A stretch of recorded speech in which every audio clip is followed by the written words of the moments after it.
We're live.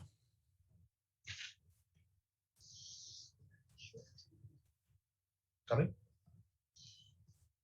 So, good morning, everyone. I would like to welcome everybody, especially members of parliament, young members of parliament, and the host of this event, our speakers for today, and all the representatives around the world. To this very special occasion, this very important meeting that we have on the Global Young Initiative on transparency, governance, and trust. How can we and will we turn the tide? My name is Malcolm Bova. I'm member of the National Assembly of Suriname, aside my role as moderator today, and I also serve as the president of the Interparliamentary Union Forum of Young MPs, Young Parliamentarians. For those who do not know what the IPU stands for, it is the Global Organization of Parliaments. And the Forum of Young MPs is the permanent body that serves as the meeting place of World Young MPs. In that context, I'm very honored to be here with you today to join the efforts of my organization, the IPU, and the World Bank group to give young MPs a forum to discuss a few very crucial issues on our work and life as politicians in order to share the knowledge that we have, but also the ideas, learn from experts, and improve our work and set results, and to gain more trust. That's all about what we are talking today, get more trust and support from young people in our communities.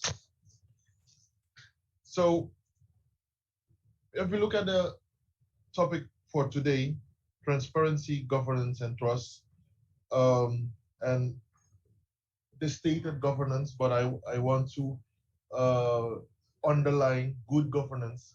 Uh, those are three very important issues that we need to discuss. Because in a time of crisis, this pandemic that we are, it is very important um, to lead and to manage the challenges that we face as member of parliament, as policymakers. And if there's no transparency, there is no good governance, there is no trust, then there is no support, no results, and no development. So what we need to do is to maintain the discussion and increase the level of trust and transparency, and to discuss how we, if needed, can turn the tide. Today I have with me, and we all have together, a few very distinguished guests and specialists. Also, I'm honored to introduce uh, colleague member of parliament, Miss Jetta Tufisi. Don't remind the pronunciation of me for that. I think she will give the correct one. She's my colleague member of parliament from Kosovo, very water replacement of Miss Fosha Osmani, who was scheduled to be here with us, but over the weekend was elected as president of Kosovo. So we understand that she is quite busy, but we are very honored and happy to have with us Jetta Tufisi, one of the younger members of parliament here with us today. So welcome, Jetta. I also would like to introduce another distinguished guest would would be Miss Butina Guarmazi. She's the Director Digital Development of the World Bank. And I see you're smiling. I know there is something with the pronunciation, but please help me with that later on. But welcome, Butina, Director Digital Development of the World Bank. And also with us today, Mr. Edward Olono Okere, who would be the Director Governance and global practice of the World Bank. Also welcome with us today, Mr. Edward. And last but certainly not least, that's a little more easier to pronounce, and I also met her in early previous meetings, Ms. Shayla Ritzipi. Shayla is the Vice President, External and Corporate Relations of the World Bank. On behalf of the organization, I would be happy to welcome you as special guest today with us. And I think we can mark you as very experienced resources for the topic that we discuss on this very unique moment in this meeting. Let me now give the floor to Ms. Seyla Ritzipi to give her opening remarks about the importance of young MPs and how they, let's say, how we can partner with the World Bank Group um, in this matter. Shayla, you now have the floor. Thank you so much. Thank you, Melvin, and welcome to Yetta, and congratulations to Voisa, I suppose I should say. And a good morning, good afternoon, good evening, I suppose. Hello to everyone. It's an absolute pleasure, really, to welcome you to the second meeting of the Global Young MPs Initiative. It's a program that is very near and dear to my heart. And I should say, I suppose it goes without saying, but it's worth repeating. It does feel as though this initiative had its inaugural meeting in an entirely different world. And some months later, many of you were just beginning to craft measures to respond within your borders, contemplating lockdowns, passing stimulus measures. So much has moved since. Now, it's important to note that since the outbreak of COVID-19, more than 100 million people were pushed into extreme poverty. 250 million people were driven into acute hunger. Schools have closed, savings and assets depleted, and debt overhangs are leaving a lasting impact. And these are, of course, issues that are very much at the top of your agenda in your countries. Parliamentarians are absolutely critical to leading the world out of this pandemic. You're working incredibly hard to protect the well-being of millions of the most vulnerable. But ultimately, I think it's really important to say you're also working to secure an inclusive and a sustainable future for generations to come.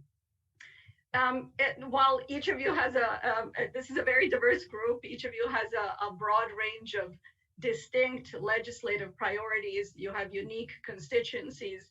Collectively, this group is in a very special position, I should say, to address so many of the overlapping challenges and crises, from climate change and conflict to debt and, of course, unemployment, that have particularly affected young people as well. It's been a pandemic of inequality. I think we would all agree on that. And it's clear to us that it has exacerbated some of the existing inequalities with young people, youth populations among the hardest hit in so many parts of the world. As you also happen to represent this demographic, you are so uniquely positioned to address these immediate burdens of a group as important as young people that are helping drive change for all and helping put in place the foundations of a good recovery. Now, just a few words perhaps on the World Bank side, as I'm delighted you will be hearing from my colleagues, Bettina and Edward, who will speak about the critical issues of governance and trust and technology that are incredibly important. So just a few words about some of the ways that we have tried to respond to the crisis and the issues that are front and center in our minds, and that I hope you can engage with us on and certainly have done this week. We've worked hard to respond to the crisis. We've put on the table as much financing and opened up collaboration as possible. And looking at the scale of this crisis, our lending and our grants reached a record in calendar 2020, which is a 65% increase from 2019, and an even bigger surge than the 2009 response to the global financial crisis. And I think that's quite telling, and you're all seeing that every day in your countries. Now, it's also fair to say we may be pleased with the speed and the scale of these activities. We're absolutely not complacent about the challenge that lies ahead, and particularly so for the poorest countries where we see these challenges linger on for quite some time. So just perhaps a couple of words on the poorest countries. We were particularly pleased with the consensus among our shareholders on advancing the replenishment of our fund for the poorest countries, IDA, to this year. And I want to invite your strong support and engagement, those from both the donor and the borrower countries, for a successful IDA replenishment, as it will be a very effective, extremely effective platform, I should say, to provide resources to the poorest countries.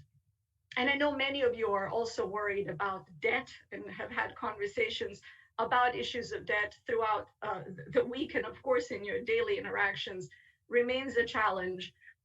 And we continue to work very closely with the G20, our colleagues at the IMF and others, to look for long-term solutions to the issues of debt. Now, as we look to work ahead, allow me please to update you on just a few of our urgent priorities that I also think provide context to the discussion that you will be having later today. A few words on vaccines. I think we're all in agreement that fair, fast, and full access to COVID-19 vaccine is vital to save lives, but also to strengthen global economic recovery. And you are working on these issues in your parliaments and with your governments and people. We put in place financing for the purchase and distribution of vaccines for tests and treatments. We're now at some 50 countries by mid-year, which, given the scale of the challenges, is perhaps still a start in terms of tackling the access and distribution issues in developing countries. And we're also working with the international community on readiness assessments, working with COVAX and other partners.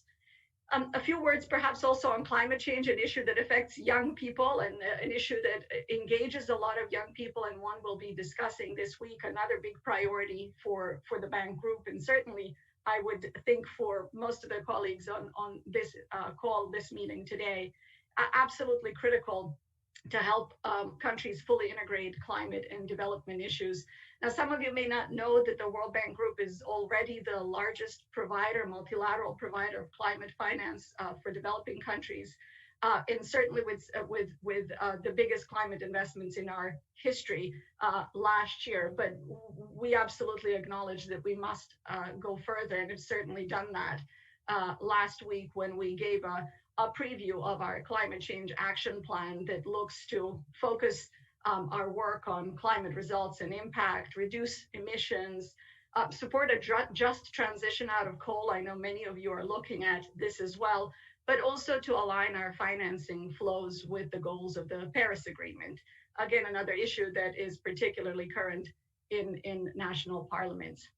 And we'll work to build that momentum towards COP26 this year in Glasgow. I know many colleagues are also working on both the policy momentum and the advocacy. And those that have the opportunity, please join us for the spring meetings events on these issues on climate change, certainly tomorrow, and on others as well. So just to close, as we transition from crisis to resilience, we all, I think, would say that a greener and a more inclusive development is essential, aligned with, of course, the needs that help countries increase, again, on your agendas, literacy, reduce stunting, ensure clean water, energy access, better healthcare, and also, perhaps critically most important, to help countries improve their readiness for future pandemics. We will have learned from this moment in time. We want to really focus on the better and building back better. I believe these are shared priorities for all of us. Maybe to close, this is exactly why we created the Global Young MPs Initiative, so that we can share challenges, exchange ideas, share knowledge, not just with World Bank Group experts, but also among one another and with your global peers. I hope that this meeting will help continue to inspire us to take ambitious action. Now, for you in your parliaments, as you pursue innovative, inclusive, and sustainable policies, and for us as well as we respond to the needs of many of your countries. And above all, I hope that we can all keep sharing what we know and what we're learning so that we can make the world a better place for future generations. So thank you so much again. Thank you, Melvin. Yet a very good to see you all and an absolute pleasure to join this group. Over to you, Melvin. Thank you, Shayla. Indeed, a pleasure to have you with us. And indeed, we have shared responsibilities, shared challenges, and I hope that many of the points that you have brought forward are in the context of things we need to do to make our countries more resilient and more prepared for a crisis like this. So thank you for hosting this, also having us here, and we will take your points along the way in the discussion, and we hope that we can come to a good conclusion. So thank you. I would now like to introduce, as mentioned before, our colleague MP, Jetta Statofisi, but she will help me with her name, from Kosovo. One of the youngest members of the parliament in the country and former cabinet member of the new president and former young MP Piosa Osmani. Jetta, you now have the floor to share your views with us. Thank you very much, Melvin, for your introduction. Thank you also, Sheila, for the opening remarks. My greetings also to the rest of the audience. A great pleasure to be here today and to talk upon such an important and pressing matter. So I am here to also replace, as it was on the agenda, the current president of Kosovo, Vjosa Osmani, who is currently the youngest woman president in the world. So we're seeing that we're having an empower of young generation. At the age of 39, she has become the president of the Republic of Kosovo. And she has also been a member of the steering committee here at the Global Initiative. So we're seeing that this channel, this platform is strengthening further young MPs in taking more advanced roles and larger responsibilities. So thank you very much for giving me the opportunity to be here today present and also to present on the Global Young MP Initiative to the rest of the audience. So as we are aware, even that we currently have the largest youth generation in the history, we're still disproportionately present in national parliaments. And this has also affected the motivation and level of participation among young people within policymaking and decision-making processes, because they see that there is a mismatch between what their needs are and what is currently being represented within, let's say, high-rank institutions. What adds to this more is that there is also a fast pace of growing on specific areas and sometimes not having younger generation that can bring this fresh aspect on how to harness technology and innovation for improved governance creates also a bit of a challenge in the whole process. That's why we need to further motivate young generation to bring this fresh perspective and new ways of improved governance and take a much concrete role into decision-making process and legislative roles. As mentioned before by Sheila, this year has been an interesting year because we were also facing the pandemic, a very unexpected situation to reach such a wide impact on areas, economic, social, also in health. And we have learned that these areas are very much interlinked. They're very important. We need first to have healthy people in order then to have a healthy society and a healthy economy. But as mentioned also previously, it has not affected all of us in the same way. And the hardest hit has been also on young people, especially young women, young youth, and lower income countries. That's why, considering the fact that this will be also continued with increased loss of income, education disruption, unprecedented level of debt, this makes the whole challenge more pressing and an immediate response by young MPs on how to design and how to strategize a response that can be beneficial to the mass. A statement says that nothing about us without us. Hence, I'm a very fan of initiatives as such that are crucial to promote the participation of youth in politics and policymaking solutions by creating a platform of youth engagement that can serve to unite individuals of varied backgrounds, skills, experiences towards a common goal. So, as mentioned before, out of the steering committee of the Global Young MP Initiative, we currently have also a president of the country, which is saying that these influential young parliamentarians are using this kind of platforms to learn from the experience and the skills of each other in order to also advance their role within their communities and take larger portion of responsibilities and having a direct impact on each other's life. In terms of Kosovo and the youth participation in general, I mean, our demographics in total show that around 70% of the population is under the age of 35. So it's a very young community. That's why this has also been in a direct association with also the presence of young MPs in our parliament. The average age of members at the Assembly of Kosovo is at the age of 43. Well, if we look at our party in total, we are having the youngest deputies with an average age of 40. So this shows also quite progress and a quite acceptable scale of young MPs present in the total of the parliament. What is also surprising and has shown great progress over the years is also the presence of women within the Assembly of Kosovo.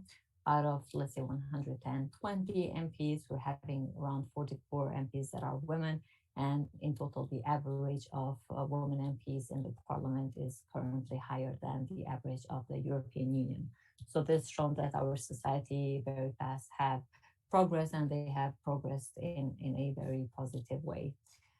Since this is my first time being part of such platform, I'd like also to share as a young MP my personal story a bit, and to see that it is very important that you start early. And also researchers have shown that those that are start early also have a tendency to be present also and later in time. So that's why my career began initially as a consultant in the Ministry of Health, and then gradually I became an advisor for health policy because my background is in health economics at the cabinet of the Speaker of the Parliament, who became also the acting president of Kosovo, and then gradually becoming an MP. So the whole process helped me a lot in developing my competencies, understanding the systems, and also having a concrete plan on how to contribute further. So I have seen every step of the way, or every higher position that I have gained as a moment which I can use this wider space given to me to contribute more and have a positive impact on everyday life of our citizens and especially youth. So we all can benefit from learning from youth, benefit from their new ideas and fresh perspective of young people, as well as from the future participation of our young people. Combining our efforts to deliver for the next generation is now more urgent than ever. So as mentioned before, the problems are vast. It has become even more serious considering the fact that we were burdened with the pandemic. We need to increase the role of young MPs in our parliament, because this is also in line with our demographics in total. And since our world is changing as a such phase, we need to be able to catch up with that and use our energies for a positive impact and positive change. So thank you very much. I try to wrap up everything within the time that was proposed to me. I hope this was beneficial to the audience and to the rest of you. And in case you have any other questions, feel free to forward them to me.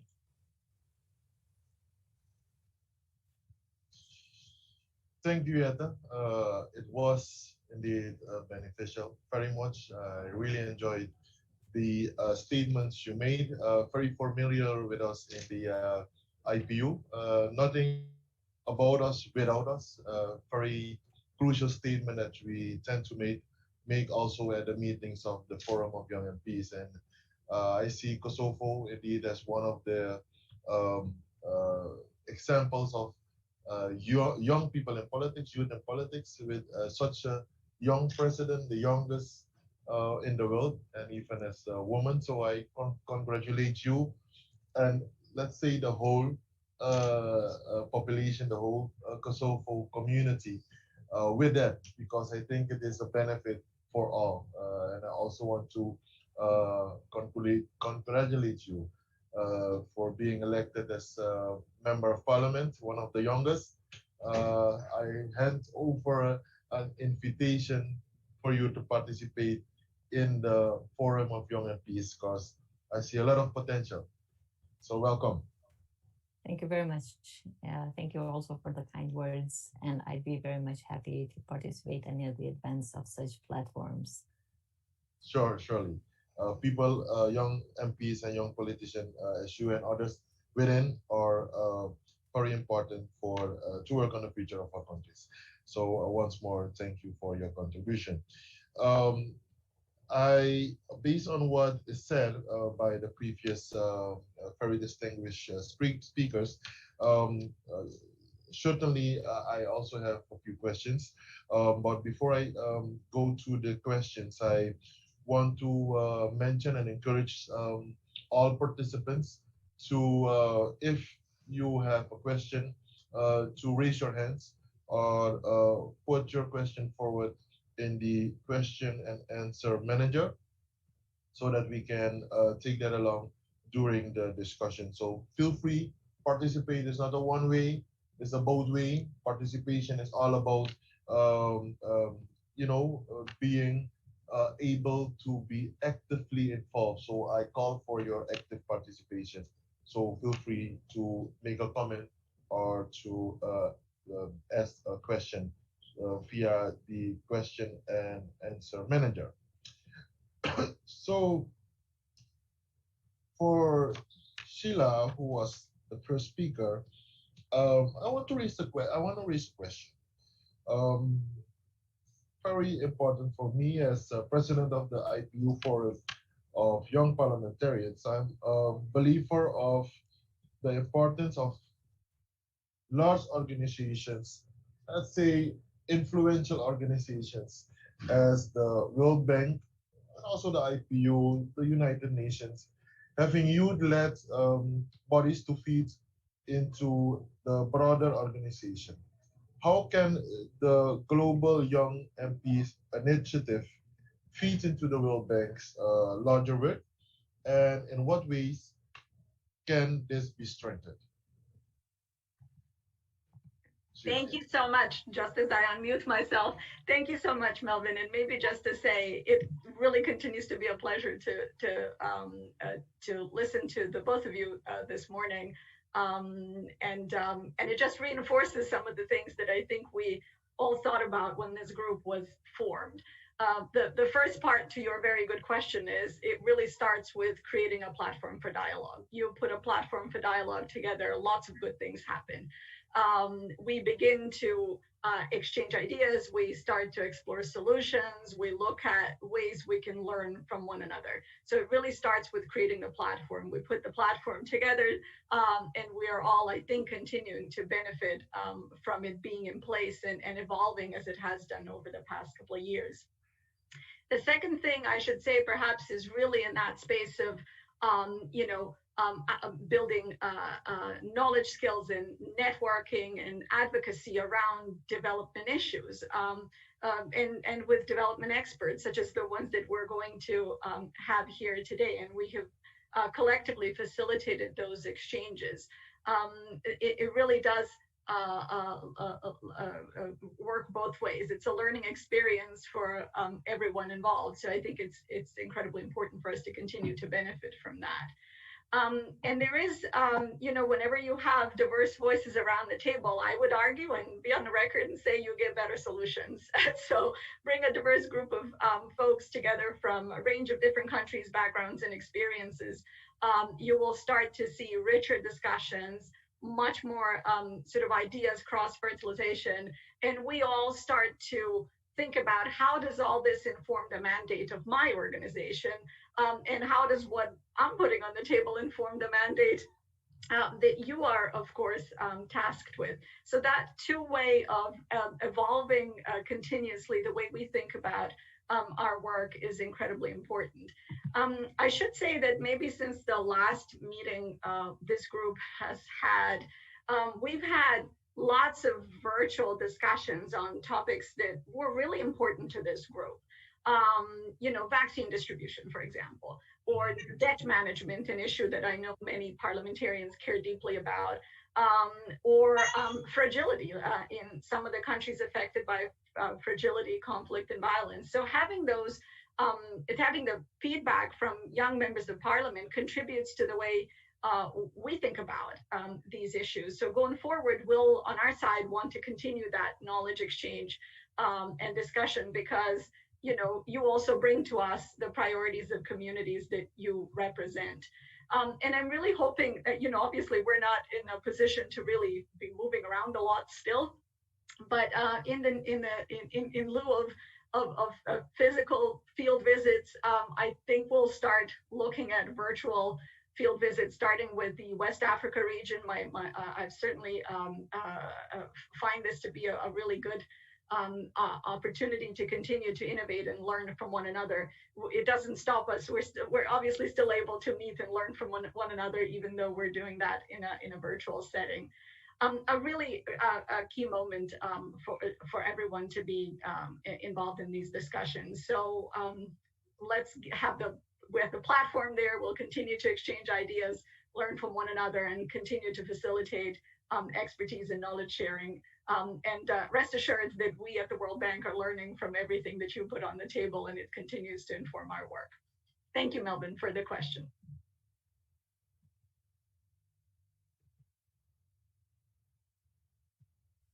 So I want to thank you, Sheila, for the passion and vibrant way you share your vision about youth participation on this political and parliamentary level within your institutions as the World Bank. In the IPU itself, we started an initiative since 2011. I was also in the beginning. Um, and we see the involvement of young people. And I love one thing that you said. Nothing can stop us. Even this pandemic can stop us. We have to move forward. You're talking about virtual field visits. That are things that we need to do to move forward. We cannot stand still and move forward. And I would like to applaud the work that you have done till so far with your team, and I hope we can engage together, work together, and move forward on building knowledge skills and sharing ideas, having these moments of dialogue to strengthen each other to move forward. So thank you very much. Jetta, um, you were talking about the let's say the role of young MPs and having yourself the youngest president, um, having yourself a very young, relatively young parliament. A very important theme of today's political discussion is on trust. You understand that? And unfortunately, there is often too little trust by especially the younger generation in democracy and politics. In many places, this has gotten so worse also with the pandemic. My question would be, what steps do you think MPs, and especially young MPs and politicians in particular, uh, can take to restore young people's trust in politics, and which program can be set in place to reach this goal? Thank you very much, Melvin, for your question. To be honest, from my previous experiences, I have seen many cases where a group somewhere makes policies and drafts policies for a group B without acknowledging or taking into account their perspective. And I think sometimes this creates a mismatch what is actually needed and what these people over there are trying to design and trying to put on paper. And sometimes this lack of communication has also led to a disproportion of responding to their actual needs. And this has led also to a mistrust that they also have their best interest at heart. And these policies and rules that are being designed are actually adequate to what they are confronting at the moment. That's why I'm a very fan of having a much more inclusive approach. That's why by having a more inclusive approach, you engage the actors that are involved, let's say in this case, young people. By engaging, it's also important that you empower them so they just don't feel like they're participating, but they're also being heard. And at the same, connecting them to a network that can actually take into account that perspective and then translate that perspective into policies and into something that can be also beneficial for the group that we're trying to design policies. So I think it's very important to have the actors that are the end users involved. And I believe by having them part of the process, they'll also feel like they're owners of the process.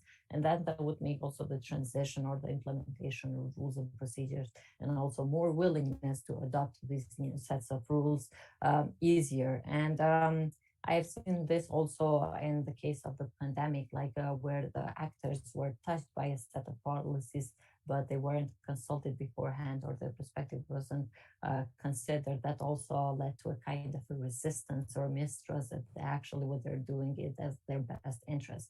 So that's why I think the two sides need to be in close communication and in close coordination, and also to follow this process of engaging, empowering, and connecting. But also these MPs that all young now, also to be able to support the new young population who may have aspiration for future such engagements. But at the same time, it's also important to increase transparency. So if we want to have a higher level of trust, it's very important to be as transparent as possible, because they sometimes see institutions as very rigid, very not visible to see what is actually happening inside, or how is it happening inside, or on what basis are these policies being structured and constructed.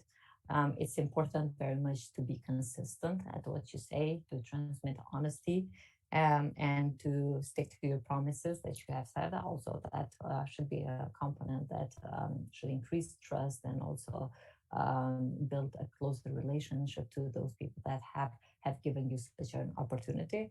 And I think it's also crucial to maintain open and to communicate to the people, because especially coming from Kosovo, we have seen many examples of, let's say, there is a gap, big gap between the people and the leaders, and it's so difficult to communicate. And this had also led to a level of mistrust. But as we see that that gap has become any narrow, and the new kind of leadership is changing, and how they want to perceive a leader is completely different. We're seeing that that is also going in direct association with the level of trust from the people itself. So I think level of trust increases when they see like people like me, which I was a student or colleague, gradually becoming MP. So we're candidates that we derive from the peoples themselves. So I think these components should be taken into consideration, and if implemented well and in practice on day-to-day work, it should also affect the level of trust. And also by increasing trust, it will also lead to wider engagement of youth in politics and in institutions.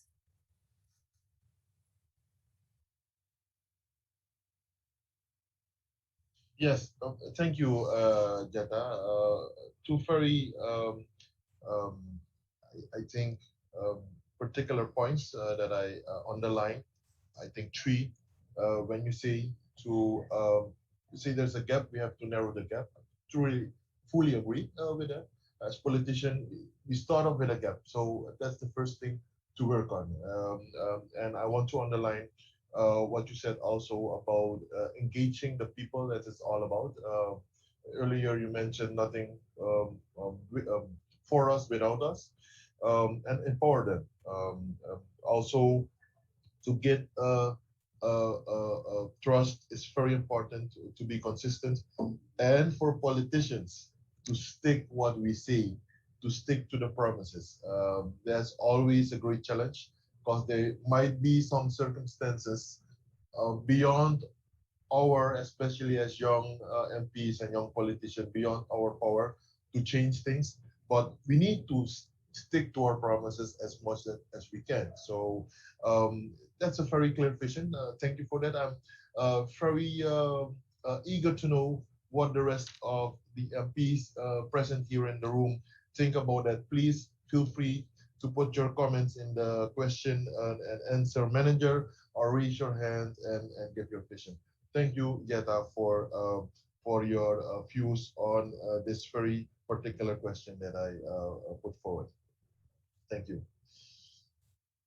So I, for this moment, would like to introduce the following part of our program, when we had a very clear and interesting contribution from both Jetta and Sheila.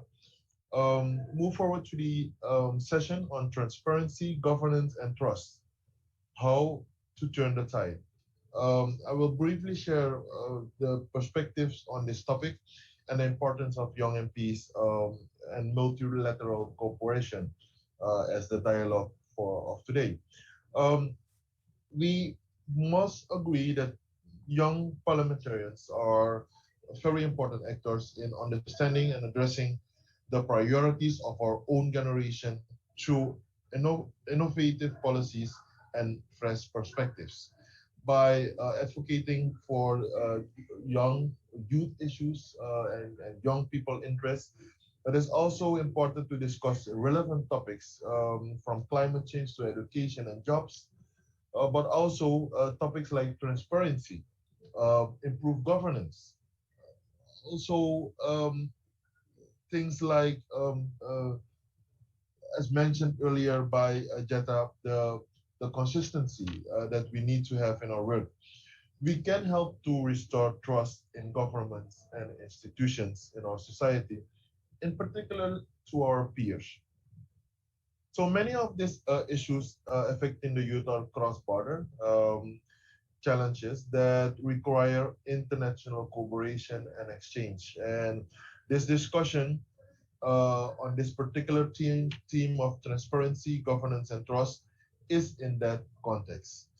I would like to, in this context, also put forward the first poll question um, that we have thought of, and that is to ask, on a scale of 1 to 5, how would you rate the level of trust in government among youth in your country? So feel free to post your experience on a scale of 1 to 5.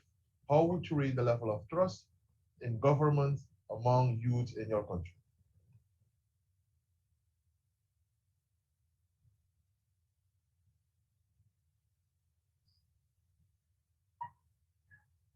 Yes, I see the votes are coming in.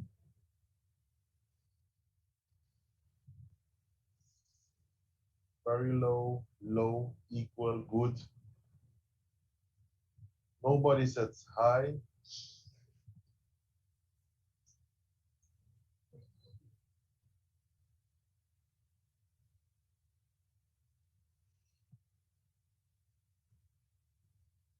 I like to know that the answers are anonymous, so feel free to present your view and your idea about the level of trust in your country. So then I will, within 20 seconds, end the polling.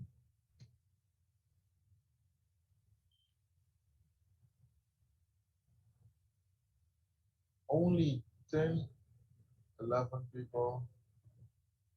Yes. 4, 3, 2, 1. Polling is ended. So if I look at the results of the poll, we see that around 14% is very low. Equal is around 2%. Good is only, no, equal is around 14%. Two votes around 14%. Good is 7%. And the majority, 64%, says that the level of trust in government among young people in their country is low. So that is something to think about and to look at. All right. At this moment, I want to call on Miss Butina Duermasi. She is the Director of Digital Development who leads the global team working on building digital economies in developing countries. They advise policymakers and regulators to work in collaboration with leading firms and partners and design investment and technical assistance programs to improve broadband connectivity and use of digital technology to address development challenges of client countries.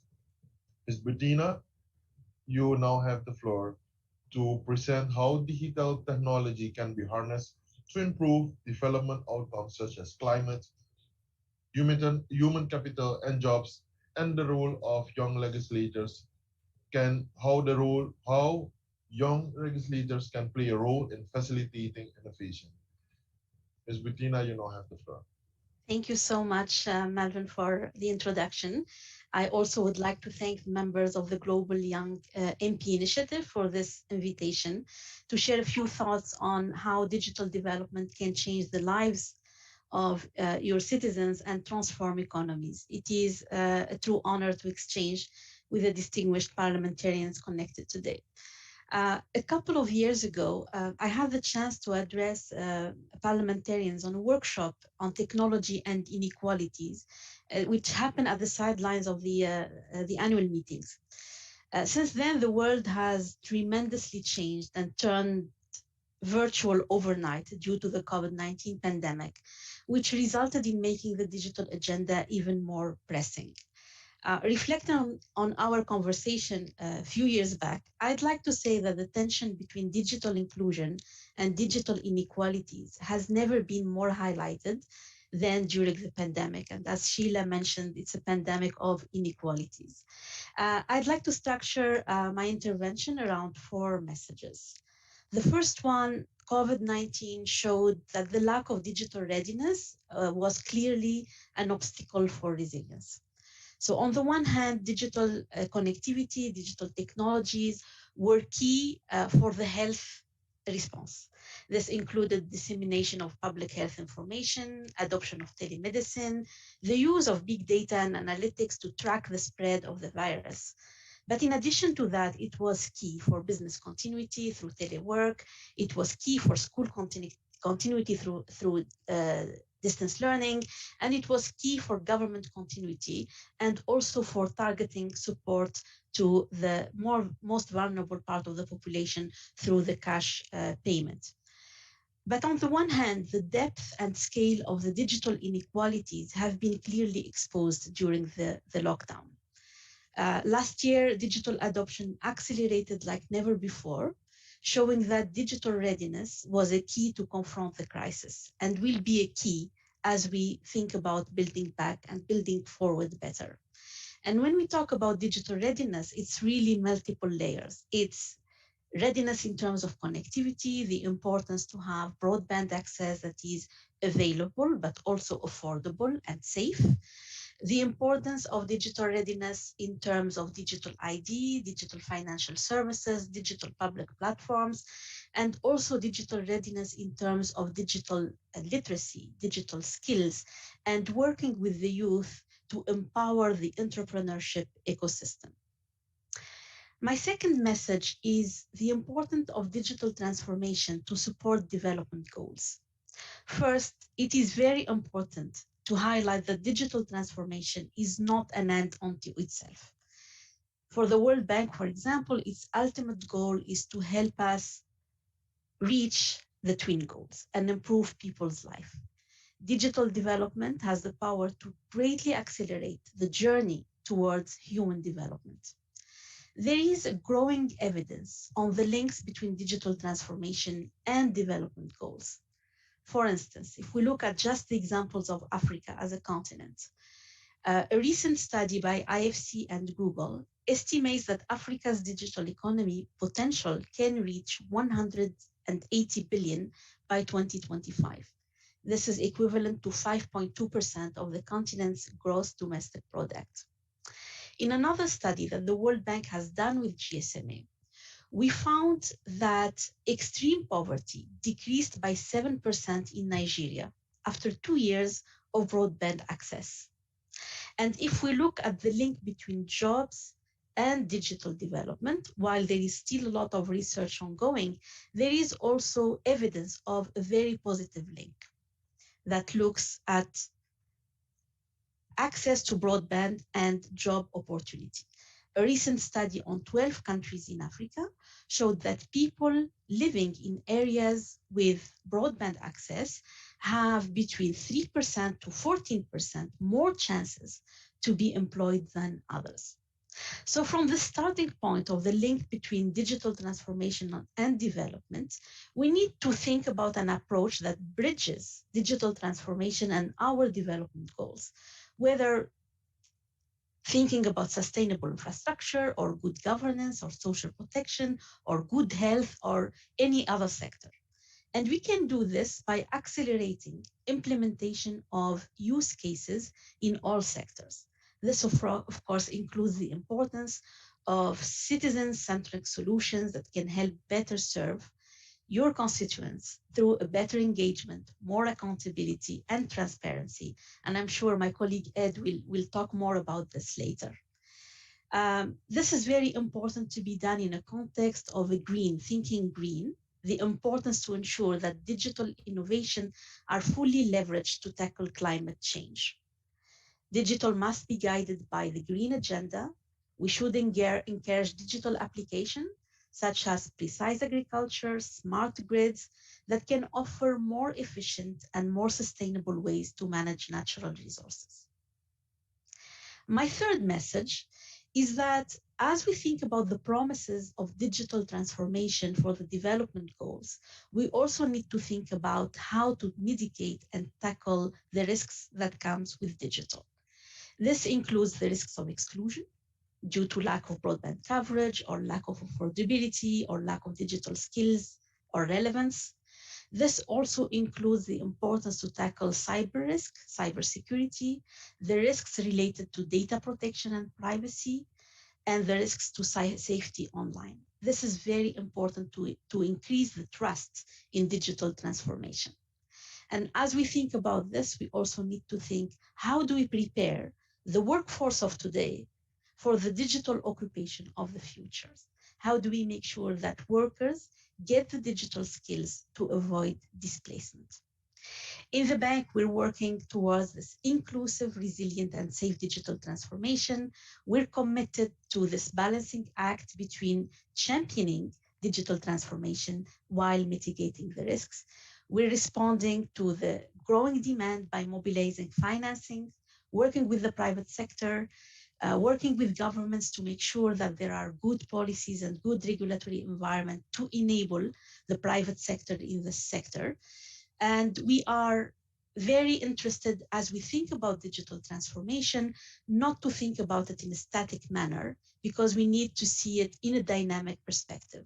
This is a sector that moves every day, that moves very fast.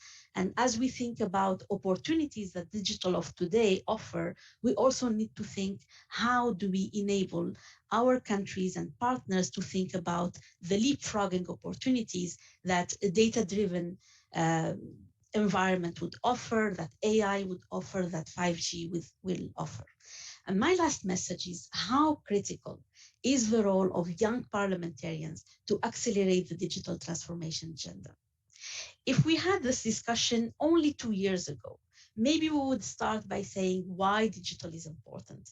Now, with the COVID situation, the whole debate around digital moved from why it's important to how can we accelerate its development. So today I'd like to encourage you to ensure that your country is committed to this balancing act between accelerating the transformation and closing the digital divide, making sure no one is left behind. Digital connectivity is a prerequisite to participate in the digital era. The lack of digital connectivity is a missed economic opportunity, will create a new class of poor, the digital poor. We need policymakers like yourselves to champion broadband access for all. We need the right regulatory enabling environment, the right digital inclusion policies for the disadvantaged groups, household living in poverty, rural and remote communities, people with disability, women and girls that still need specific attention in the digital divide. It is not a matter of making the internet available, but also affordable, reliable, relevant, and safe for all.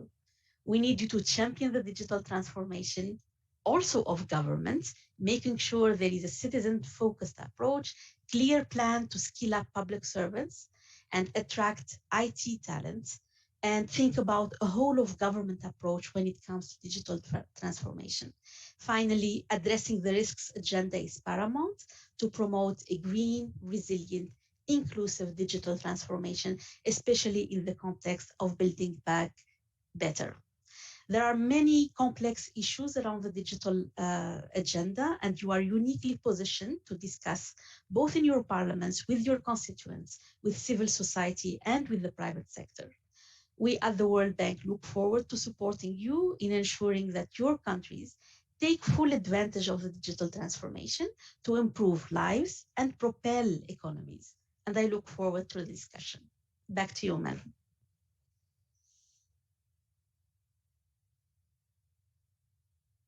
Yes, thank you. Let me ask, how do you pronounce your name? So first name Butaina, last name Gurmazi. And you were 95% on target. All right. Okay. Good to know. Good to know, Butina. Thank you very much for your contribution, sharing with us the importance of digital information and how this sector is a very dynamic one that is changing by day. But important for us, all you were mentioning, let's say the cases in Africa, but similar challenges all over is the access to broadband internet. That's a very great challenge, especially the area where I come from, the Caribbean, South America, other, let's say, regions in the world. So I also look forward to the feedback on the participants on that. But the great challenge that we have, but with the support that you give from out of your division at the World Bank Group, hopefully will help to set maybe not big, but smaller steps to where we need to be and where we can be. So thanks for the input, and we will take that also with us during the rest of the discussion, but also during the rest of our work. I would like to call on now the next distinguished speaker after having a very great and interesting intervention of Butina, Mr. Edward Olowo Okere, who has 3 decades of experience working on governance issues. He leads a team focused on helping countries build capable, effective, accountable, transparent, and inclusive institutions that deliver citizen-centric services, facilitate private sector growth, and build on, now it comes, trust in government. Edward presents how young legislators can harness technology to improve governance and transparency in public service delivery to help to restore trust among uh, the younger generation. Edward, you now have the floor to share your views with us. Thank you very much, Melvin. And good morning, good afternoon, good evening to the members of the Global Young PM's initiative. I hope you and your families are coping well during these challenging and uncertain times.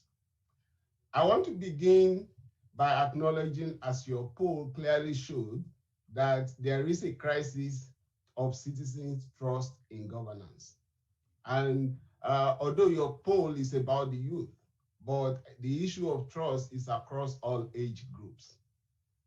But trust is very vital. I mean, you know that as politicians because you go around, you campaign for votes during the election cycle. Question is, how can governments really build trust? So first, trust in competence of government is built when government delivers services that respond to citizens' needs. Then second, trust is built when government demonstrates integrity, openness, and exercise power in the public interest. So my examples and things I'll be sharing with you today is really how technology can be used in delivering services that is responsive to citizens' needs, and also in demonstrating integrity, openness in the exercise of power in the public interest. The World Bank Group has been financing digital government solutions for decades. In 2019, we launched what we call the GovTech Global Partnership Initiative with support from Austria, the Republic of Korea, and Switzerland. The initiative was designed to help governments adopt a whole of government approach to deploying digital solutions. And my colleague Butena highlighted that in a presentation. Now, client countries can implement GovTech to increase efficiency, quality, and transparency of service delivery. They can also use GovTech to improve communication with citizens, to modernize core government operations, and to improve governance and oversight generally. Now, at the onset of the pandemic over a year ago, we saw significant challenges and opportunities to implement GovTech solutions. As the crisis unfolded and face-to-face engagements were disrupted over extended periods, governments were faced with an increased demand to establish and expand online services and operate remotely. With the recovery phase that we are into now, which Sheila mentioned in her opening remark, attention is now turning to how to make countries and economies more responsive and resilient to crisis. We have seen during the pandemic the criticality of capable states. So we are focusing on helping governments modernize the public sector to meet 21st century needs. And this involves leveraging of technology, among other things. So the GovTech agenda has become even more important today than ever before. What I want to do is share some examples with you that can really help stimulate your thinking in terms of what is possible. So some examples from government-led activities that the World Bank has been supporting. First is the example of the Nigeria's Kaduna State, where the government has managed to improve service delivery and increase the effectiveness of public spending by enlisting citizens as eyes and ears on the ground. Using a smartphone app, making a phone call, texting, posting on social media, citizens can update officials on the status of projects in their communities under this program. The program also employs low-tech methods such as town hall meetings and a weekly call-in local language radio program to ensure that everyone can find a way to participate. In September 2020 alone, the government received 141 reports of issues through the multiple platforms that citizens were using to engage in. And they were able to resolve the issues in 90 of the reports within 1 month. Also, the state involved citizens in the 2021 budget process virtually, despite the pandemic.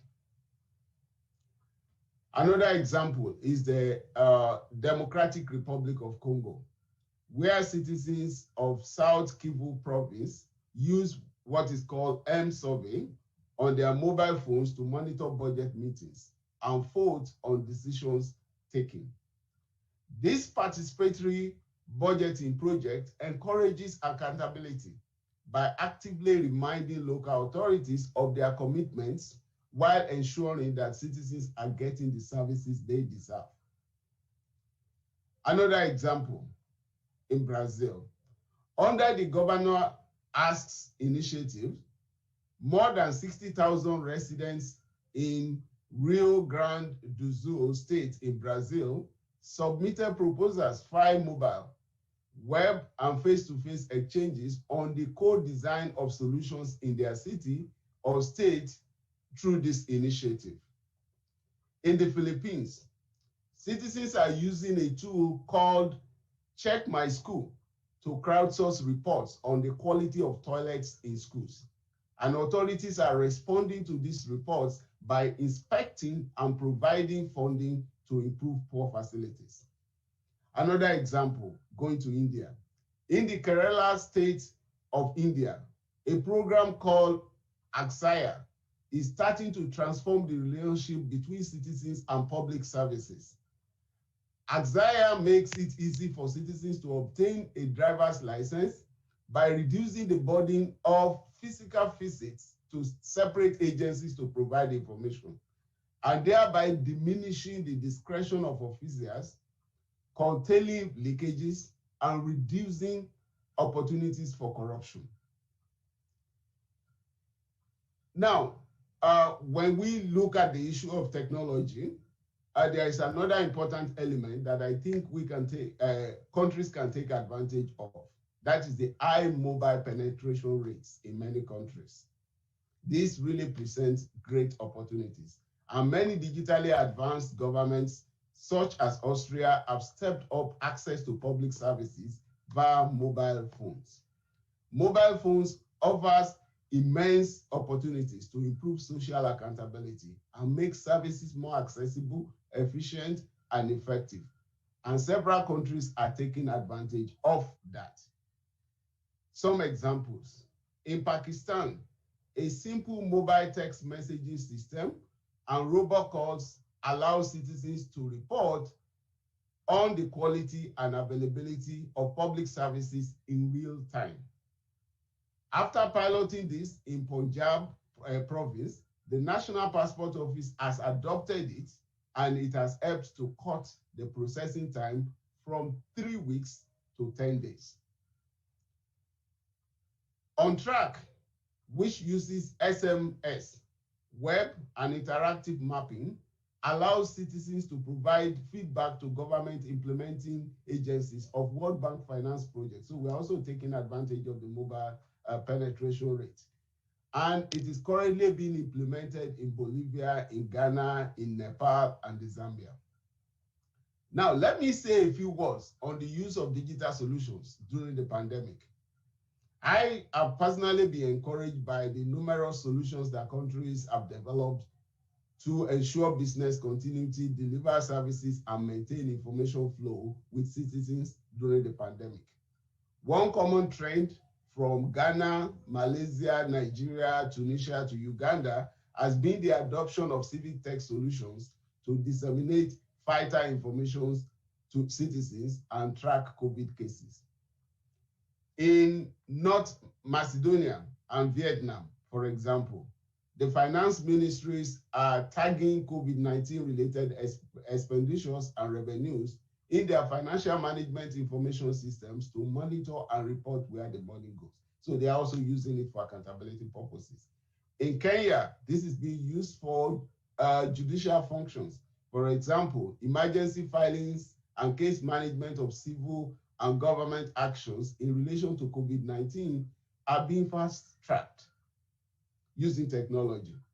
In Argentina, The Social Protection Agency has been able to provide emergency income to 8 million informal workers, thanks to the digital platform and IT systems in place.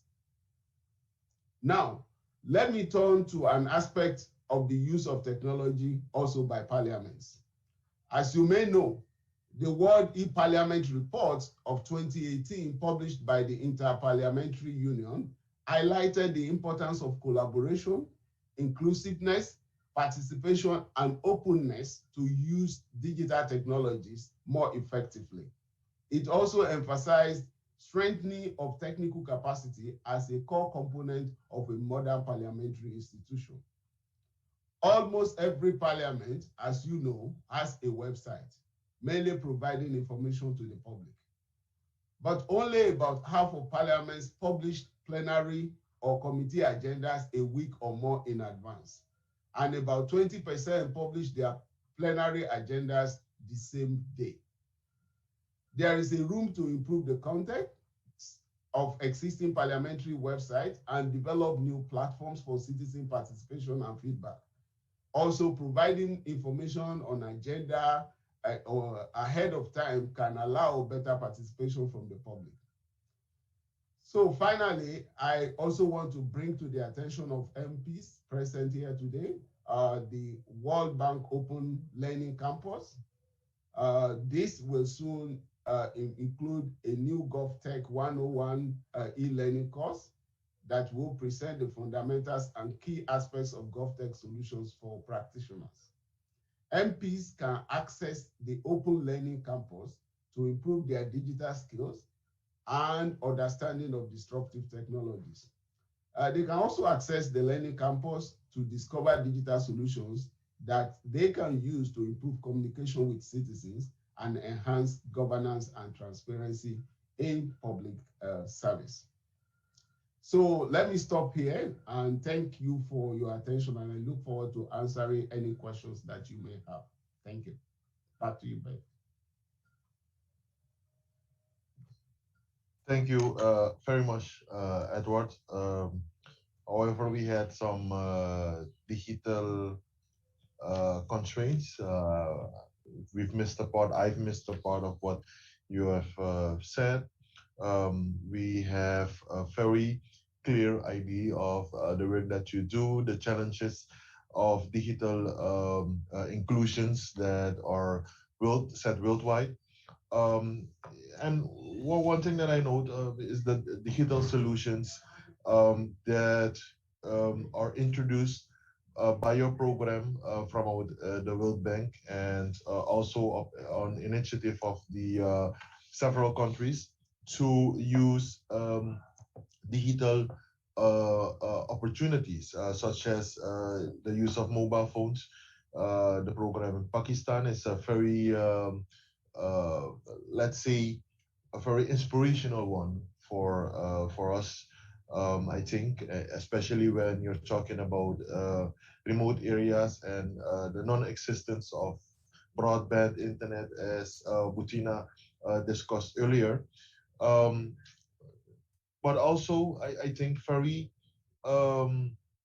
keen is also the role of parliaments within the use of IT. You mentioned the report of the IPU, of which I also know about as a board member of the executive committee. We discussed this report and the importance of more member states, more parliaments take the use of their website to communicate with the people.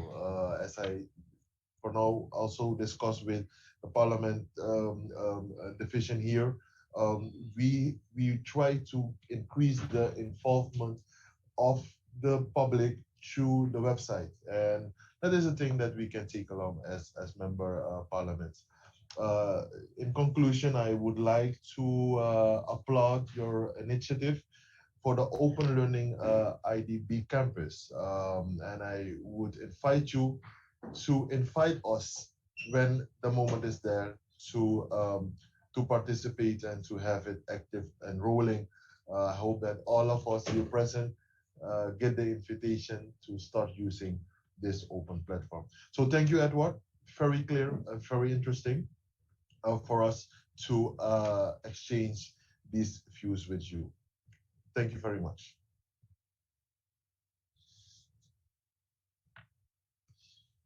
As we had a very interesting intervention of Edward, I would like to remind you to raise your hand if there's any question that you have or comment that you want to make in the chat to the Q&A manager. Let me present now the second and third poll questions, emphasizing again that responses are very anonymous. One of the question is about the important issues for younger generation in your countries. The question is, what are the important issues for younger generations in your country? And then we see human capital outcomes, we see unemployment, we see climate, and we see digital skills. The second question is, what, in your opinion, are the advantages of young members in parliament? What, in your opinion, are the advantages of young members of parliament? And then we see the choice that you can make on drafting innovative policies, a better understanding of younger generations, and the ability to harness technology to enable virtual functioning. So please feel free to vote. Again, 2 minutes, then I will end the poll and share the results later on with you. 30 seconds.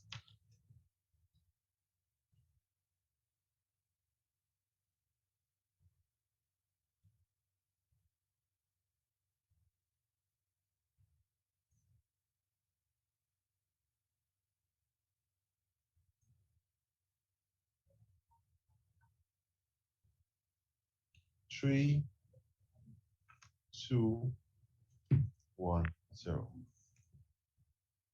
End of the poll, and I will share with you the results.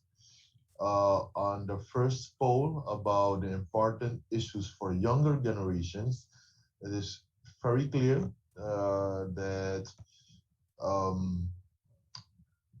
you see the votes on climate, 25%, followed by human capital outcomes, issues as education and health. I find that very low, about 13%. But a larger number goes to the to unemployment. That is one of the greater issues of younger generations in the several participating countries. And the second question, what are, in your opinion, the advantages of young members of parliament? That's almost equal, but let me start off with 38% says drafting innovative policies. 38%, that's a tie. Better understanding of younger generations, and around 50% is vote for the ability to harness technology to enable virtual functioning. So I thank you for your contribution, and I will share the results and this part. So for on the program, we have the room to for you to take the floor to put forward your questions. Let me say, I have a few questions here also from the Q&A manager. But before we go to the question, I would like to share that we are going to change the format a little bit. for now, instead of going into breakout groups, their participants, member of parliaments and others, we are going to open the conversation. That would be better for us, for everyone to join the discussion, so we can be more inclusive. So I hope I can find you with that. They are, yeah, we will have, yes, that's English. It was Spanish. No, these are the question of the Bruce, but we will keep it in the larger group and have a discussion about these questions and the issues around these questions in the larger group. Yes, I received the message that someone already raised his hand, but let me. Who's that?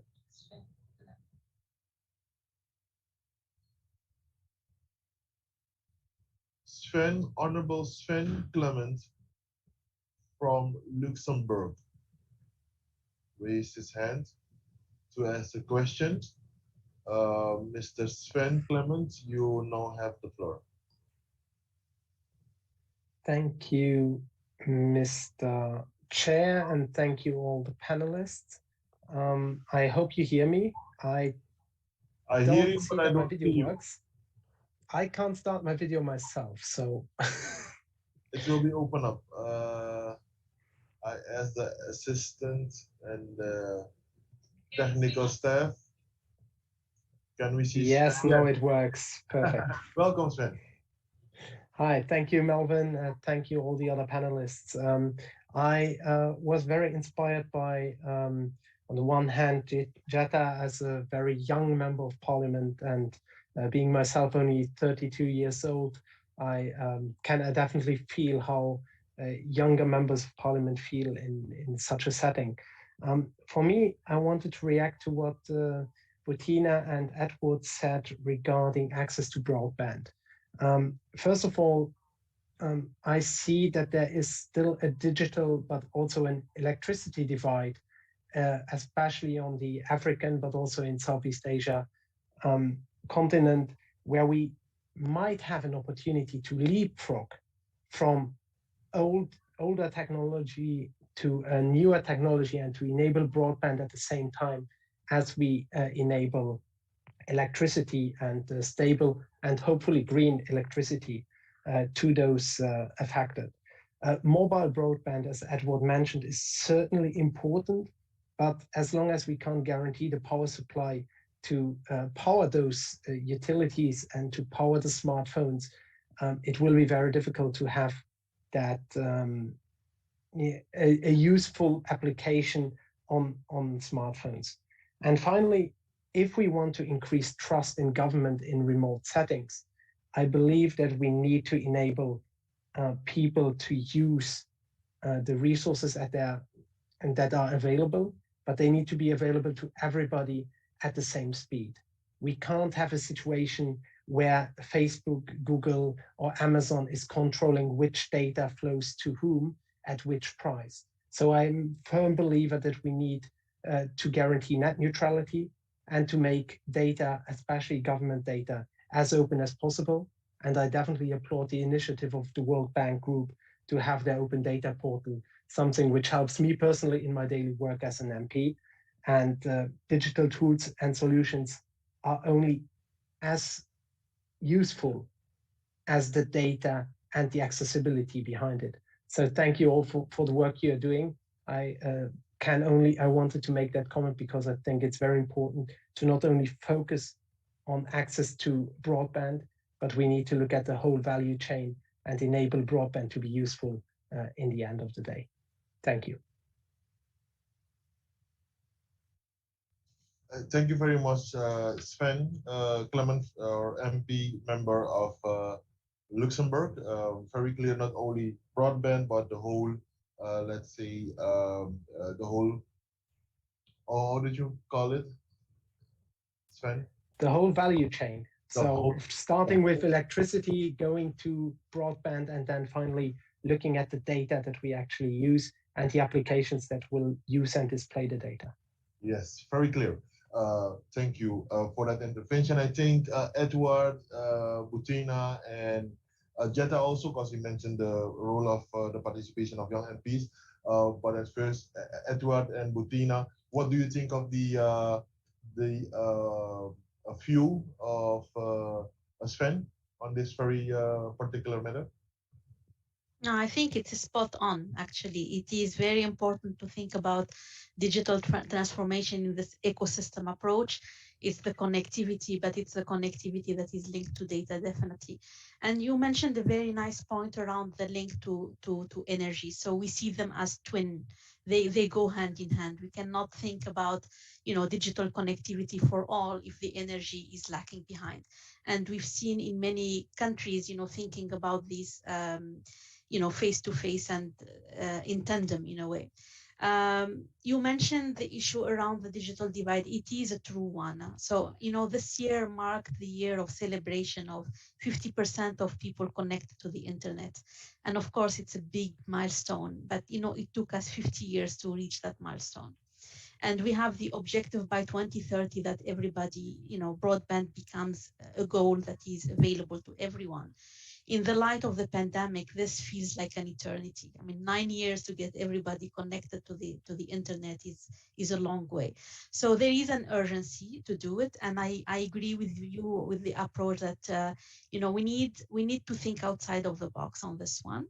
We need to embrace the idea of technology neutrality. I think there is good technology out there on mobile, but there are also other competing technologies that could provide broadband, the satellites and the new technology that is out there. So we try to push the idea of technology neutrality to get as fast as possible to this connectivity for all. And of course, in a context of data-driven development, digital economy is data economy. So broadband is a tool to an end, and data should definitely be at the center of it. And I encourage you and everybody to look at the WDR 2021 this year, which looked at data as data for better lives. That's the title that we chose for this. For this report of this year. And basically the key message of the WDR 21 is the importance for a new social contract around data.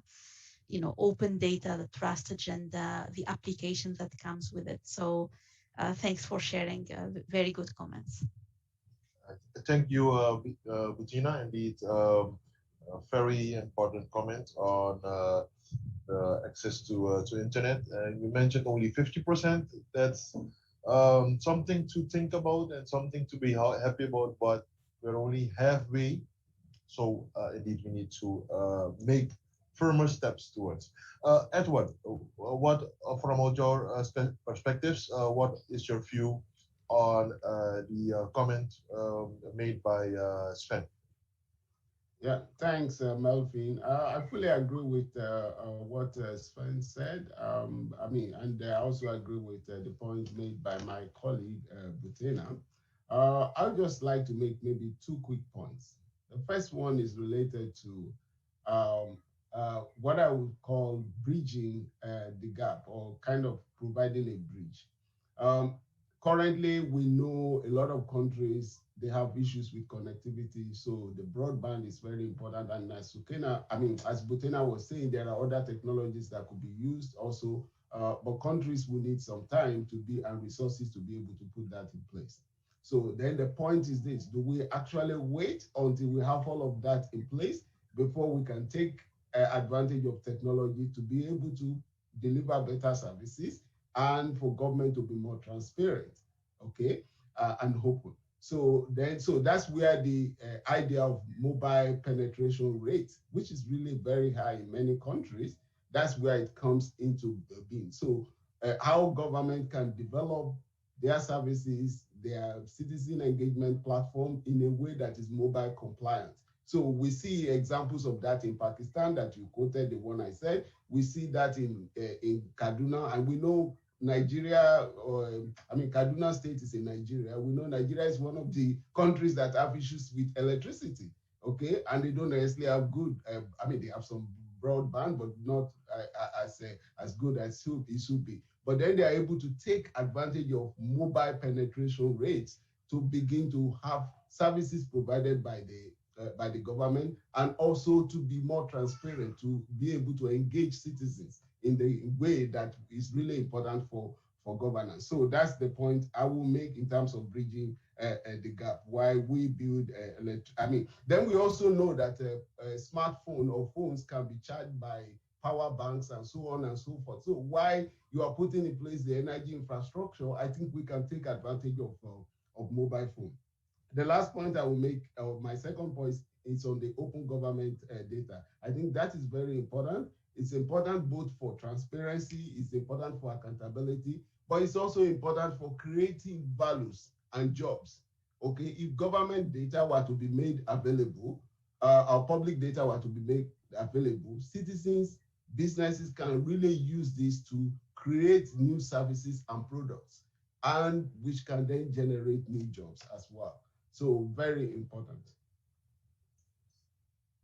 Thank you, Edward, for your intervention. I don't know if Jetta, you you come in. Yes, Jetta. I'll try to relate on a few points. So I see that one of the topics is also internet usage, and in Kosovo, internet usage is at around 93% rate. So how many? 93% rate. 93%. Oh. Very high. So internet penetration is all over the country.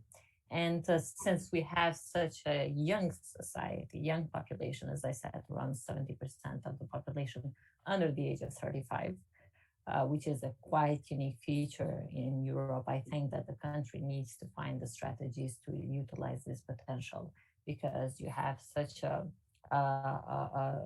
workforce, let's say, that's ready, speaks fluent English, knows the technology, and there are countries that have built an identity around the technological product. And I think Kosovo can have also this opportunity of designing policies around technological product and being like a center for a technological product or outsourcing technological services, since you have such a wide range of internet penetration and internet access throughout the country, such a young population that is eager to learn. There is this issue of unemployment because public sector is already at its peak. So that's why we need to direct energies towards, let's say, private sector, especially the technological sector. So I think that us as young MPs, we need to bring forth such ideas, and in order to match these two components. And that's why having the presence of young MPs is of this importance, because we have had such a change of generation, and our generations, think very differently from what, let's say, my parents' circumstances were and my circumstances were. So I think we need to take use of this potential that we have currently and design it towards a potential of technological services and technological products, and utilize it to generate employment opportunities and to have our youngsters involved in this process, and also to have a direct impact in their well-being by involving them in the workforce. Very, very, very clear. Thank you, Jetta. 90% is very high. I'm thinking about moving to Kosovo to have. Very much welcome. All right. Thank you. We will take your points also in the discussion. I have 3 questions from the participants. One is, or all 3 are from Boubakri Ngade from Senegal. She is asking, how does the World Bank help to integrate young people into decision-making bodies like parliaments in their different countries? I asked all the speakers to take note of the question. I have 3, and I will mention them all 3 at once. So the first one is, how does the World Bank help young people to integrate into decision-making bodies like parliaments in the different countries? What type of support will the World Bank provide for countries that are trying to transform their economy into a more digital economy? And the last question from our colleague from Senegal is how could poor countries allocate part of their resources in their fiscal policies towards the digital transition when the resources available is not adequate to meet their recurrent expenditure? So that are the three questions I put forward to our distinguished speakers, Butina, Edward, and Jeddah. Who can I start with? I think we started with Butina, so in the first round, so I will give you the floor, followed by Edward and then Jeddah. Please share your views with us. Thank you. Thank you. So I'll answer the second and the third question. All I right. think the first one was answered earlier by Sheila. So how do we work with governments in their digital transformation journey? The bank has developed about 2 years ago a new initiative that we call Digital Economy. It's a digital transformation initiative. And we started actually with Africa. We worked very closely with the African Union to work hand in hand into the digital transformation of the continent. It started in Africa, but now we're very happy to say that this is becoming now a digital economy for all initiative. And we have activities in different countries across the planet that look at digital transformation. And the way we do it, I mean, countries are at different level of their digital maturity. We have countries that are still at the foundation stage, and these countries is where we need to focus on the key enablers around the infrastructure. Other countries that are more advanced and where the infrastructure is not a constraint, we work also on the application side. In Senegal, for example, which the question came from there, we're working now very closely with the government on a digital acceleration project. It is still very early, so it's still in the process of thinking about the components. But the approach that we take is what we call 360-degree approach of digital transformation. So we work across 5 pillars, and we think it's very important to tackle the 5 pillars at the same time. We think about digital infrastructure. So what is the situation in terms of the digital infrastructure? What needs to happen again? We see that in many countries, even in countries where digital infrastructure is present, there are still gaps in rural community, for example. So that's one area of topic. We also focus on digital platforms. So this is the digital public platforms. This is digital ID. That's an important enabler for digital transformation. Knowing that a big part of our lives now is virtual, having a digital ID is very important. We work also around digital payment and digital financial inclusion. Digital skills and digital entrepreneurship are very important elements. So we tackle digital transformation in an ecosystem approach, and we sit down with governments. We see where they are in their digital journey, and we see what's is needed to take the agenda to the next level. It's different from country to country, but pushing the ecosystem approach is the way that we're tackling digital transformation. The question about fiscal policy, it's a very important question. And it's even more important now after COVID because, the fiscal space is even shrinking more than before. And there is a lot of priorities in many sectors. So this sector is one that attracts private sector.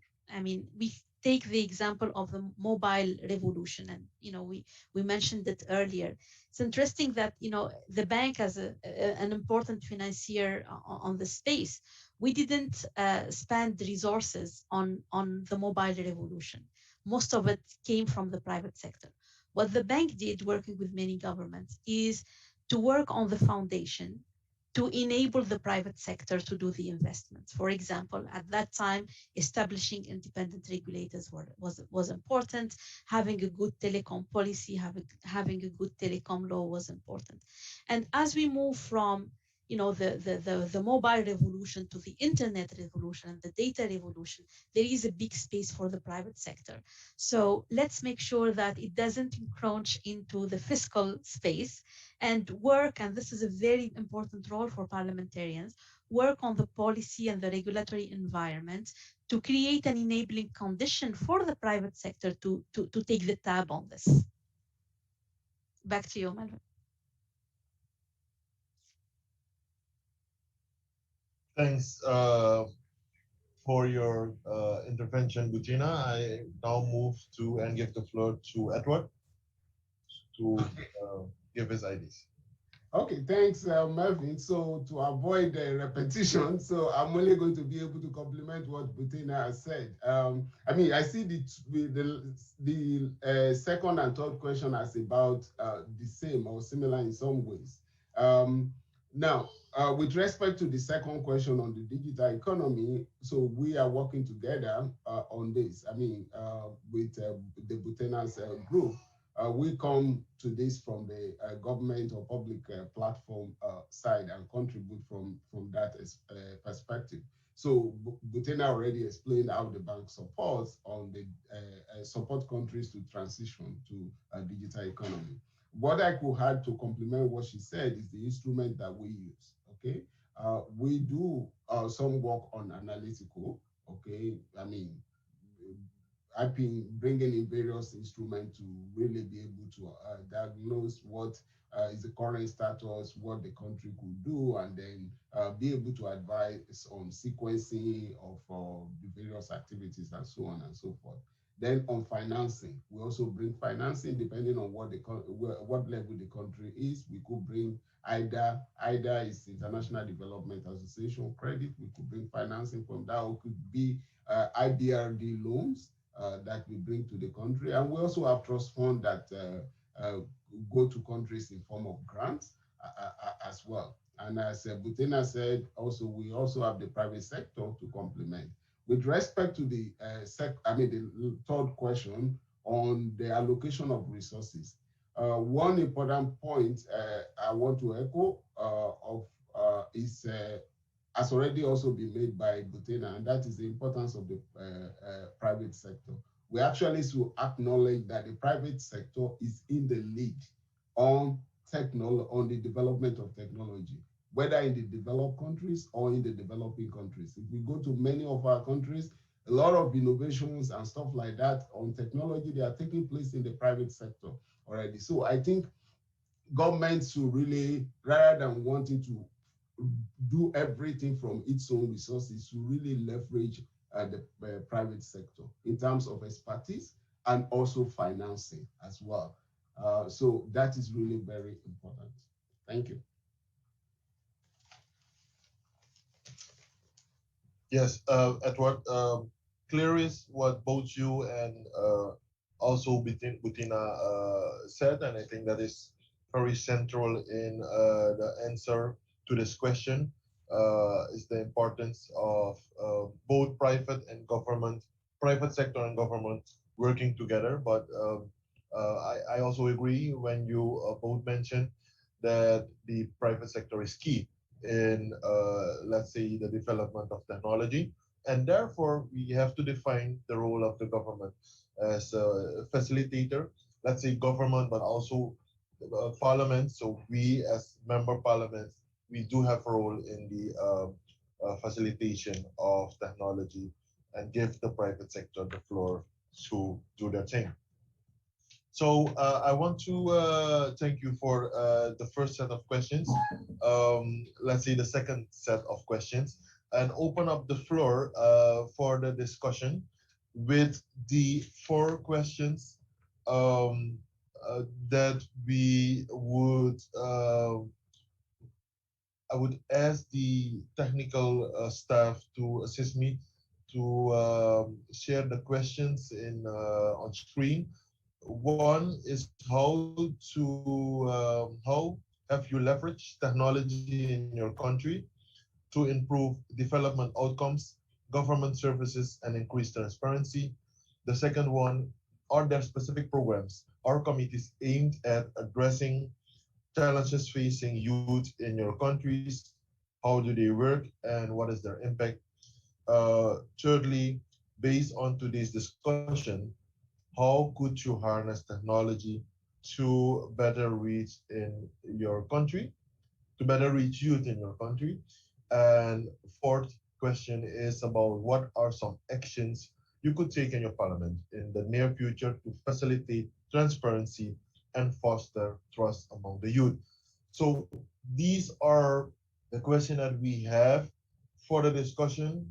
Or even if you have only one comment or a sub question on that, feel free to ask the raise your hand and get the floor to to come in with your comments. Who can I uh, introduce? Volunteer? Maybe, Yes. Who was it? maybe I can, Jetta? yeah. I'm So sorry, I maybe I missed you can. in the first part, but okay. It's okay. I can continue with these ones. Yeah, take it along, and please also give your views on these particular issues, and then it is seamlessly close with the comments that we are expecting from the floor. So, Jana, excuse me that I missed you, but it's not a No problem. problem. It fits very good in what we're doing now at this moment. Jetta, you know how. Problem. Would it be okay if we could share screen the questions, the slides with the Yeah, questions, so sure, I can just follow? But sure. also keep in mind that I have only like 2 weeks in my position and an MP, so a lot of these stuff are new. But I'll definitely take these into consideration, maybe for policy proposals. So in terms of leverage technology in the country, so I said that throughout the country there is quite an adaptation of technology and quite a high level of usage, but that hasn't at the same time followed by the government institutions. So most of the processes are paper-based processes, so we definitely would need to digitalize some of the processes in order to increase transparency. But let's say at ministries, there is a level of transparency in terms of procurement. We follow e-procurement, so that makes it the process a bit more visible to the audience and to see how the process with tendering is going. There is data sharing and data published from the government to the parliament and to the rest of the society, but still not at the desirable level so that it could allow studies and researchers to evaluate, let's say, the overall performance. But where I do think that we should leverage technology in the country to improve outcomes, I think is also the health sector. Let's say in the case of Kosovo, we don't have a health information system in place. So I think it's very important to include technology within healthcare in order to generate data and then based on data to design adequate policies. So we mentioned also using resources. So we know that also the distribution of resources without proper data and proper information can be very challenging because you never know if you're spending too much or too little or where the money is exactly going. So I think also considering the situation with the pandemic, we saw how important that is for us to have a clear picture of the health sector. So I think we do need to utilize more technology and leverage more technology in development outcomes, where a very strategic sector with immediate needs is also the healthcare sector. In terms of youth, at the Parliament of Kosovo, there are committees of youth groups. Since this is my first mandate and it has been 2 weeks yet, I know it exists. I know there have been designing strategies, but I don't know to what point their progress have been. So I'm very keen on learning more to what these committees, to what point those committees have progressed and how we could adapt the strategy in with the current developments and to have the youth much more engaged and us to have a much more proactive approach. So we could harness technology. So I think the third question is also relates to the 2 points that I mentioned earlier. And these would be also actions that we should take as Parliament. So to utilize this committee of young MPs to go out there to see how actually we can help in this process. the government plans to spend a certain portion of their budget on stimulating entrepreneurship, especially in the digital area. So I totally agree on the component of having this public-private partnership, because if we have the resources, definitely we could use the experience of the private sector who has been doing this for a while. And since we have so much youth, we could utilize the expertise of private sector in order to stimulate technology usage, and also turning that into a business and turning that into entrepreneurship for our youth. So that's just to wrap it up in a few comments. There's more than only a few comments. It's a very great contribution. You're talking about being in for 2 weeks only in Parliament. Seems like 2 terms. I see the the experience and the potential within young members of Parliament like you. So I want to also underline that and wish you good luck. But your points are very clear, and I hope that other members of Parliament can learn from it and take that along as well. I have in a question. Thank you, Jenna. I have in the chat a question coming in. No, the hand has been raised from Ngati Ubagbri. Can you? Yes, Gati Umbagri. You now have the floor, and I ask you to open up your mic and, if possible, your video.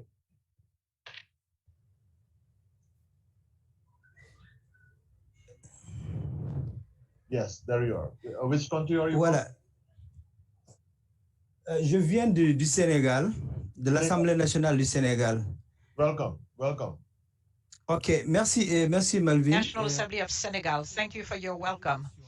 I just wanted to come back on two questions, the first two questions that were raised among the six. As far as the specific programs are concerned, our government had set up funds for youth and women. I confess that this dates back to 4 years. Some 60 billions were placed in this fund, but there remains a lot to be done because our youth is much, the proportion of youth is much more than 50% of the population. Another institution was created to deal with youth employment, and given some of the troubles that we've had recently in Senegal, a presidential council chaired by the President of the Republic is going to take place this month, and the state is going to place 150 million CFA franc for employment, priority employment of youth for the next 3 years. So, and the total will be 450 billion of CFA francs. I believe that some of the programs we have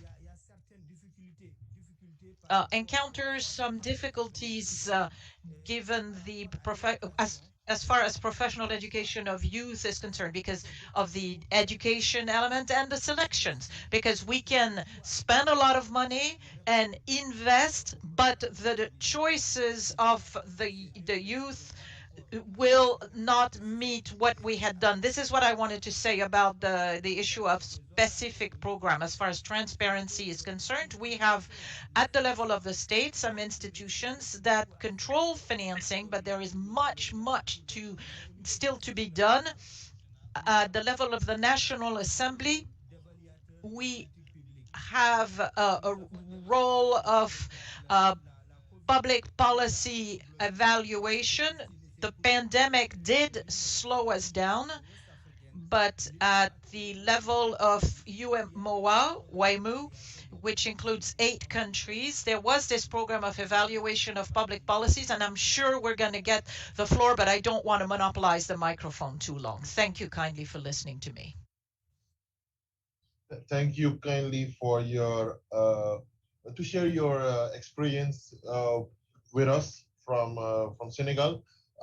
I think that we can learn from both the experience international that we've heard from the IPU, the IDB, the World Bank Group, but also the particular, let's say, practices of the country. And you have set down a great example.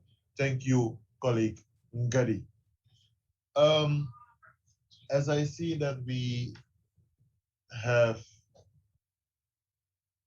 reached the point that we are coming to close to the end, has to leave. Oh, I see that Miss Butina have to leave to join another meeting. But before you go, I really want to thank you. We're close to the conclusion of the meeting. Butina, I really want to thank you for your efforts. I want to thank you also for the knowledge that you shared with us, the passion. Also, Edward, I will do that at the end, but I'm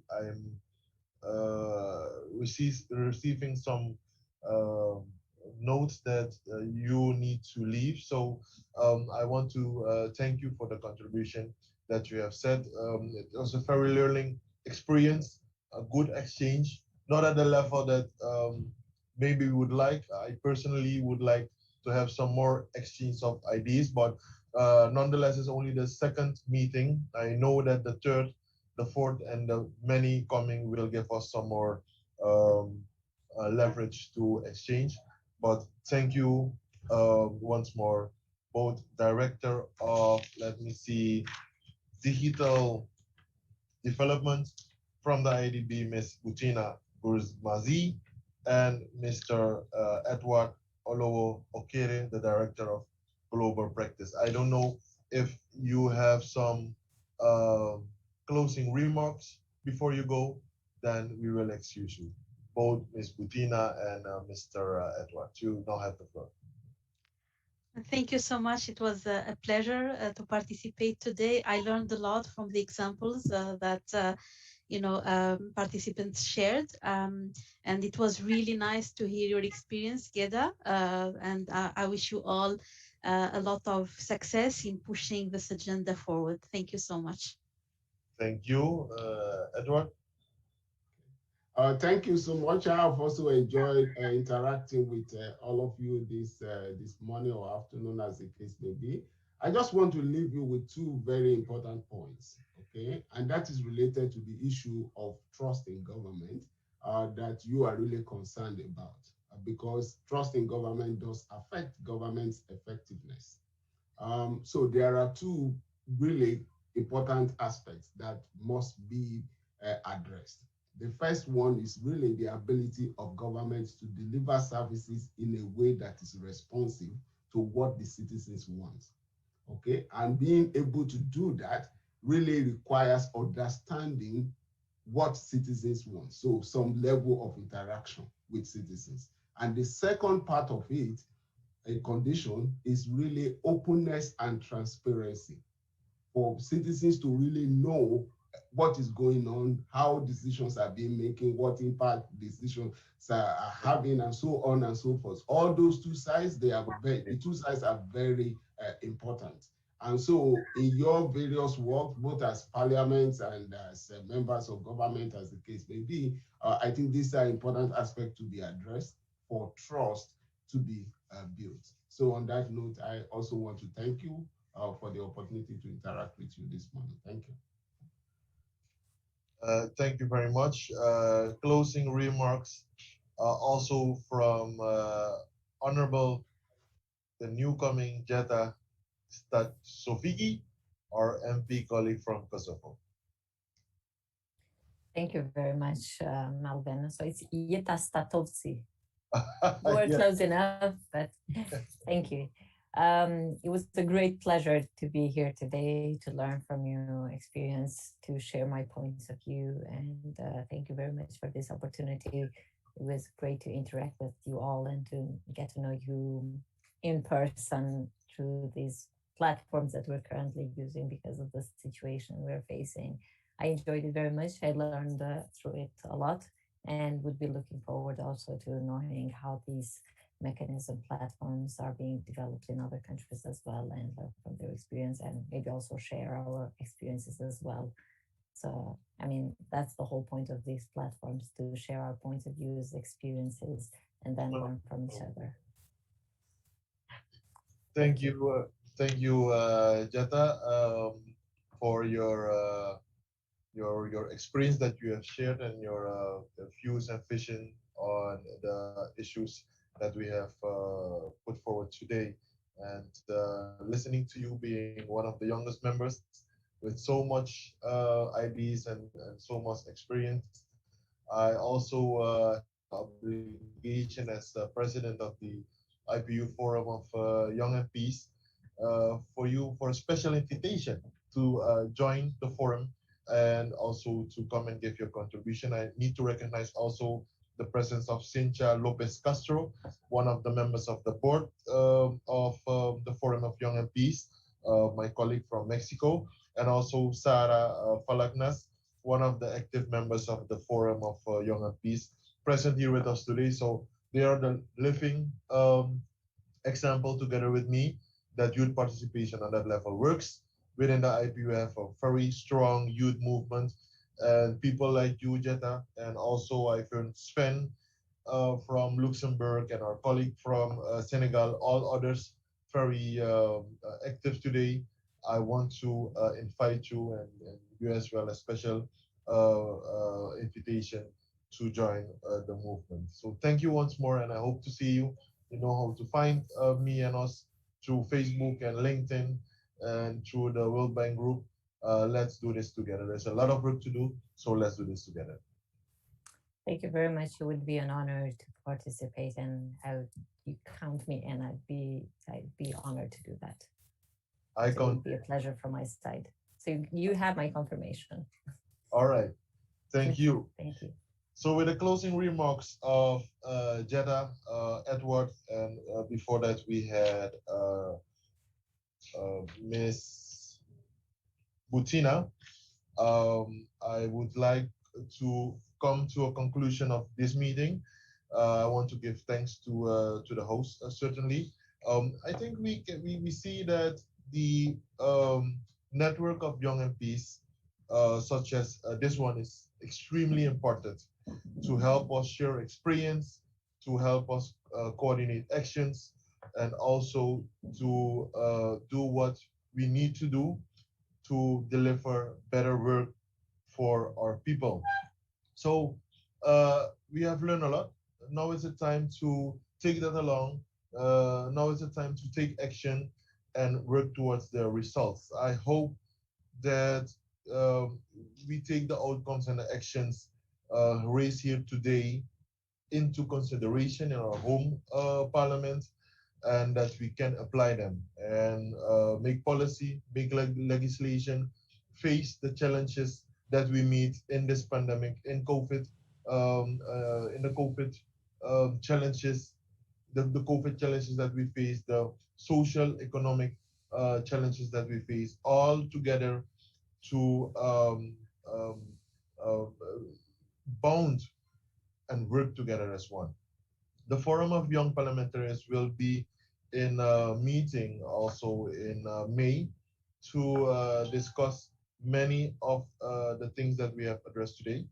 And I want to invite you to participate in the discussions that we will have on the impacts of COVID-19 on youth, the importance of trust in governance, and the solutions that young parliamentarians will share with us on the topic on April the 28th and 29th. And I hope to see many of you again to join us at this conference of young parliamentarians. Moderating this event was not only a privilege and an honor itself, but also creates a great opportunity for me to share some of the outcomes and proposals put forward today with young MPs of this session and the young MP of the global initiative of young members of parliament. It's a way to better link up.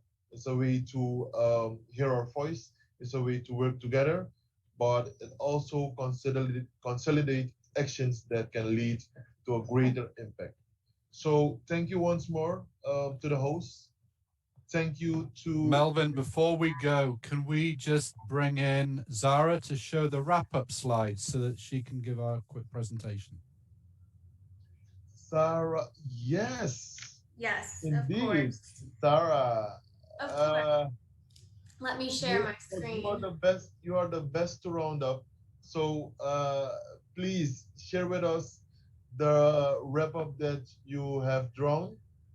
So then we have in one blink of an eye everything we discussed and learned today. Sarah, you know how to first. Of course. Yep, so here's that wrap up for you all. I've been listening and synthesizing and drawing out the visual story for you all that covers the conversation that we just had together. And what this is really about is crystallizing the key themes around building trust, advocating for youth-focused topics, and of course, some of the actions and stories that fit under those topics to help make us have the energy and remember this conversation in the months and weeks coming. So you'll all get a copy of this and you'll be able to look at it in detail to see the story behind today and really dig into the details of the conversation. Thank you.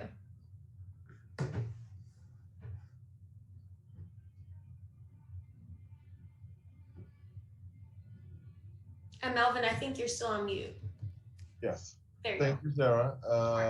With this one pager that help us conclude the session with in very simple words and drawings. Thank you for that, and we look forward to a copy of that. So I think now we really reach the final stage where I would like to thank all of the members present here today. I would like to thank the host. I would like to thank also the organizers of today, the World Bank Group, Hannah, Blythe, Milet, Sholto, and all the others of the team of the World Bank. Also from the IPU, who supported us, and especially me, Saina, and Jonathan. And I also would like to thank the speakers, the participants for engaging in a rich and increasingly important discussion. And I really look forward to stay in touch with you. I really look forward for your participation also in the coming global conference of young MPs on the 28th and 29th of April. Feel free to register and be part of this meeting. I also call upon all member parliaments to join the efforts made by the World Bank Group, also the effort made by the Global MP Initiative, and also the efforts made by the IPU Forum of Young MP. Please feel free to stay in touch with us. Me, myself, I'm on Facebook, I'm on LinkedIn. You can find us through the organization. And I hope that with this very interesting discussion, we can come to a better future and a better world. Thank you very much and see you soon. Bye-bye, everyone. And good luck.